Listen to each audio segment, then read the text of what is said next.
Hi you guys, it's me Arden Lee. I am back today with another video, and the subject of today's video is the following topic. You can never truly master your creative power until you understand your privilege. That's a sentence that I posted the other day, and yeah, there was some good discussion about it. There was some good, there was also some negative discussion, to be expected naturally when anyone uses the word privilege. But I want to unpack a little bit about what I meant by that, because I've been seeing these posts all over my feed lately about, like, do you believe that you create everything that happens to you? Do you believe that you are responsible for your entire reality? Do you believe, hey, if you think you're not in control of your reality, how's that lack of responsibility working out for you? How are your results? And frankly, I got a little frustrated with this because it's a little bit reductive. I want to explain a little bit why thinking beyond this binary of either you create everything in your reality and you are responsible for every single thing that happens to you throughout your lifetime versus you're a total victim, you're not being responsible for your life, you're whatever. And as you guys probably know by now, I hope you know this by now if you've been following me, very, very rarely do things exist only in binaries, right? I hope we all know that. Polarity is extremely important. We must have polarity in order to orient ourselves along the spectrum of infinite possibility between whatever polarities we are talking about. Polarity is the law of the universe. I greatly believe that. However, a binary, meaning a thing can only exist at one of the two ends of the spectrum, is very rarely going to be true. So I want to unpack what I mean by the sentence a little bit and why it's important to bring a nuanced understanding to the idea of taking responsibility for our lives and creating our reality. If you're not yet familiar with me and my work, my name is Arden Lee. I am the creator of The Repatterning Project. That is an 8-week course where we hack our beliefs, and guess what we do? We take responsibility for our lives. We start to understand what it means to create our reality, and yet we do that with a far more nuanced understanding of the mechanics behind creating our reality than just believing that because we say that we create our reality, that just means that, I don't know, you guys. We break that binary. We start to look at the ways that our patterns, our habits, our choices are formed in our lifetimes, those things that we start to do unconsciously, all the ways that our beliefs are formed, and then we look at the ways that we can backwards engineer those beliefs, habits, and patterns so that we can optimize our lives for the goals that we want to achieve, so we can actually start to create our reality from that place of sovereignty, from that place of empowerment. But if we want to do that, we've got to do it by doing a lot more than just talking about it. So, so anyway, check out the description box. I have a link to a free PDF guide about the Repatterning Project in the description box, and I also have a link to my free Facebook group that I moderate called the Repatterning Parlor, and that is for people who come together who want to support each other on their journeys toward this kind of creative empowerment that we discuss and that we teach. So I would love for you to come join us. Go ahead and click through and come say hi. All right, so without further ado, let's get to talking about what it means to create our reality, right? So here I am, I'm seeing all these posts go by about, are you a victim or are you creating your reality, and blah, blah, blah. And I posted this sentence, which, as I said at the beginning of this video, the sentence that I wrote was, until you can never truly master your creative power until you understand your privilege. Why is this true? Well, let's go back to what's a pretty popular article by a man named John Scalzi. You can Google this. It's his last name is Scalzi, and The name of the article is something like Straight White Male, the Lowest Difficulty Setting That There Is. And he says, people tend to have a pretty bad reaction to the word privilege because even though people may have grown up with racial, gender, or economic or advantages, or they grew up as the default. They grew up as the default setting, right? Like Hannah Gadsby says in her Netflix comedy special Nanette. She says, straight white male that's supposed to be human neutral, right? That's just what it is. So basically, what John Scalzi says in his article is, if you've grown up with the privilege of being the default setting, then a lot of doors are going to open for you much more easily. So you're playing the video game of life on the easiest setting. If you were to play it as a black lesbian, right? Then you'd be playing on a much harder setting. Now, the rules of the game don't necessarily change. We're all playing the game together, but you have to acknowledge what difficulty setting you are playing on. So where does this come into talking about your creative power? You may have noticed there's a lot of talk in the collective, especially over the past 2 years or so, about especially calling out white women in the spiritual community who love to say, like, oh, I manifested this amazing thing. Oh, look at this. I'm just drawing and attracting into my life. When really what they're not doing is they're not giving themselves credit for the amount of privilege they have that makes it so much easier for maybe people who, for them rather than for people who have just as strong of a spiritual practice and just as much of motivation and a desire to create things. Certain doors will open if you're, I have a lot of privilege myself. First of all, I'm white, I'm cisgender, I'm like cis by convenience, but I'm cis enough, right? I often say that if I were born as a man, I'd probably be fine with that too, so I just don't care that much. I think as, if I were born as a guy, it would be cool. I'd rock it. I'd be, I'd be fine with that. I'd just still wear makeup and be in a band. I'd just be me, but a dude. So, so anyway, as I said, I'm white. I'm cis. I have beauty privilege. I am thin, white, and able-bodied, which means that it's easier for me to take on the mantle of beauty, to play into the male gaze, to open certain doors for me, get certain people's attention or whatever. So there's a lot of privilege that I have too, right? I am very, very aware of this.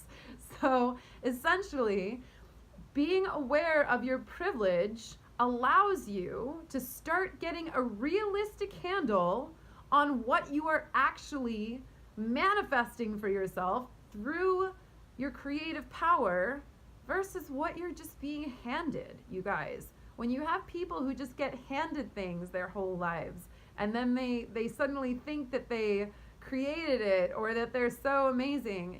We look at someone like Donald Trump, for example, who, if you actually look at the way that Trump has made his investments, he has actually invested his money, apparently, according to an article I read not too long ago, he has invested his money to less of a degree of profit than Paris Hilton. Paris Hilton took her inheritance and has made more money with it than, proportionally speaking. I'm not sure what the exact numbers were, but Paris Hilton has increased her income, increased her net worth based on what she inherited more than Donald Trump has, even though Donald Trump is the president of the United States for whatever reason. And in fact, I believe that article even said that Donald Trump would have made more money. He would be worth more now if he had just taken his inheritance and put it into some non-risky bonds and long-term investments. So just because someone is throwing around a lot of money doesn't mean they actually worked to make it. It doesn't mean that they created it for themselves. It means that in many cases, they were given opportunities that other people weren't. This is why I'm always forthcoming about the fact that my parents paid my college tuition, okay? I don't have a trust fund. I don't have, I didn't come from a wealthy family, but I came from a family that was well off enough that that my parents, out of the generosity of their hearts, they had to take out loans. They didn't just, just pay my tuition out of their pockets or anything like that. But they took on my student loans. I am super, super grateful for that, and it's a privilege that not everybody else has. Could you imagine how many videos I would be able to make per month if I also had to make more, like, I don't know, however much more, like some people's student loans are like $800 a month, if I had to make another $800 a month or even an extra $300 a month, I can't say that I wouldn't be, super stressed out and wouldn't have gotten to the point where I could make a video a day to start, growing my business and all that other stuff. So these are things I like to acknowledge, right? So people get super touchy around the word privilege.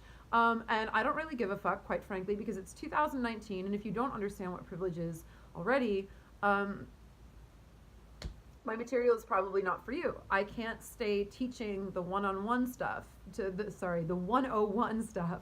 I can't keep teaching kindergarten level to everybody, right? My videos are for people who have a certain understanding, or at least want to understand. I have plenty of archive, if you're looking to learn, you can always go back and catch up, but I'm not going to hold myself back for that part of the class that wants to advance forward. So I know people get super touchy about privilege, about the word privilege, but the reality is, if you don't understand what is coming from you, what you're creating, what you're manifesting, and what is coming to you because of who you are, the way that you look, the way that you walk through the world, and the way that, what you were born into, what your parents gave you, all of that. If you don't understand, what you're getting because you manifested it, because you created it, because you create your own reality, versus what you got because you lucked out on some genetic lotteries, then you're not seeing the full picture, and you're ultimately going to curtail your own power, because you're running a marathon,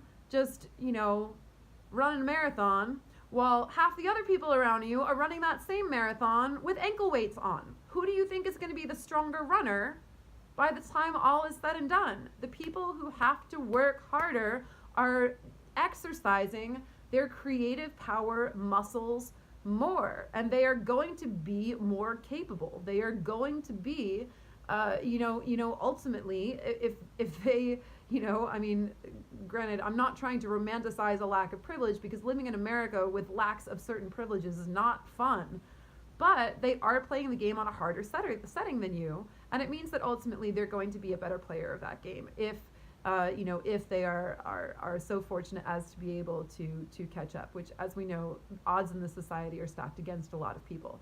But if you're just telling yourself that you're this powerful because you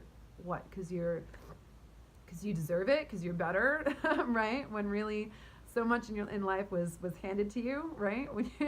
And then we've already talked in so many instances about the culture, even in corporate, in the world of business, where there are so many people who are accustomed to taking other people's ideas, because women are specifically men who are accustomed to taking the ideas of women, because women are socially conditioned not to stand up and speak for themselves, right? This gets conditioned into us socially, the way we were raised, right? This is the ways that we were socialized to behave. So there are a lot of men who have scooted by on the work and ideas of women that they're accustomed to taking from, because it's been such a part of our ingrained culture for so long. If you look at F. Scott Fitzgerald, he plagiarized from his wife Zelda all the time. That was like the 1920s and 1930s. That was pretty normal then. You guys, we are not even a century away from that time period yet. So this is stuff that takes undoing. This is stuff that takes untangling in our culture. So these people who are going around saying like, are you responsible for everything that happens to you in your reality, or are you going to be a victim? Well, here's the idea, you guys. The reality of things is that, yes, we are all creating our own reality, but we are creating our own reality in the far greater context of a society that already has its own ingrained patterns and biases and contexts that it operates under. So not everybody is playing with the same, not everybody starts with the same with the same tools in their arsenal. Not everybody is going to be able to open those magic doors. And not only that, we are also creating our own reality in a context where we have 8 billion other people on the planet who are also creating their own realities. And if someone creates the reality one night that they're, gonna attack someone on the street and rape them, that person who was walking down the street may have had nothing to do with the fact that they were made a victim that night, right? Now, there's a touch of a gray area here, because as one of the things I teach in my course, one of the things that I discovered for myself is that having an adverse childhood experiences test score, what that means, that like how many bad things happened to you in your childhood, having a score of 4 or above means your chances of being sexually assaulted are about 33%. And if there's 0, if your score is 0, your chances are 5, right? So there are patterns that can get ingrained in us, our kind of like learned helplessness things that we talk about in the course, where we talk about fixing those wirings in ourselves that allow us to remain in environments that are more dangerous than others, right? When we could maybe, if we could see to be able to choose for ourselves, we could maybe figure out a way of getting into a safer environment, finding ways of getting help or pulling ourselves to safety, right? Which is also not always easy, because not everybody has the means immediately of getting out of that environment. You can always work to it. You can always figure out, you can always hack, right? You can always ask for help. You can always try or strategize, right? You can always try with whatever you have around you to create your reality. But this idea that you're going to do it just by thinking about it is just not, it's not true whatsoever. So that person who maybe has a score of 0 on their adverse childhood experiences test could be walking down the street and have that 5% chance where someone attacks them out of nowhere because of nothing that they did. And that doesn't mean that it's their fault or they created it. If you're going around saying that it is, then you're kind of being a shitty person. And it bothers me because people making these posts are grown adults. And we really owe it to ourselves to have a more nuanced conversation about what is happening when we talk about the idea of creating our reality. Yes, absolutely, we create our reality. No, everything that happens to us is not our fault. We are not the cause of every single thing. Sometimes, sometimes a spade is just a spade. Now, it is our responsibility how we react to it. It is under our control the way that we respond and the actions that we take afterwards. So yes, of course we have a degree of responsibility. But this binary way of thinking, you guys, is just, it's really rudimentary. And it's 2019, and we need to start looking at the ways that these things intersect, that creating our reality intersects with our privilege, and understanding that we cannot truly master our creative power until we understand our privilege, because our privilege tells us how many advantages we start off with in the game of creating our reality that we are all playing. If we are unaware of the advantages that we have and the handicaps that other people have, and we're all playing the same game, we're just going to think that we're great, and that's just not always true. So if you really want to hone your creative power, get real with yourself. Get real with yourself about what you are doing, what you are creating, what you have been given. It's not your fault that you have privilege. It's great you have privilege. Enjoy your privilege. You can't help that you were born with a certain skin color. Guess what? Nobody can. So no one's yelling at you. Just calm down and understand that in order to know how good you are at playing a game, you need to know what advantages you started off with and what handicaps, quote unquote, others started off with. That gives you a realistic assessment. I don't want a coach who comes over to me and blows smoke up my ass and tells me how great I am all the time. Of course, I want encouragement, I want praise, but ultimately, I need that balanced and tempered with a realistic assessment of my weak spots and where I need to work on improving in order to move forward. I'm not being done any favors by having people lie to me about how great I am. Okay? I'm aware I have some privileges. I'm aware there are also privileges I lack, right? It's a realistic assessment. That's all it is. So, y'all, anyway, that is my recommendation. Stop getting triggered by the word privilege and start to really look at just how powerful you really are. Ask yourselves that. I dare ya. All right. See you in the next video.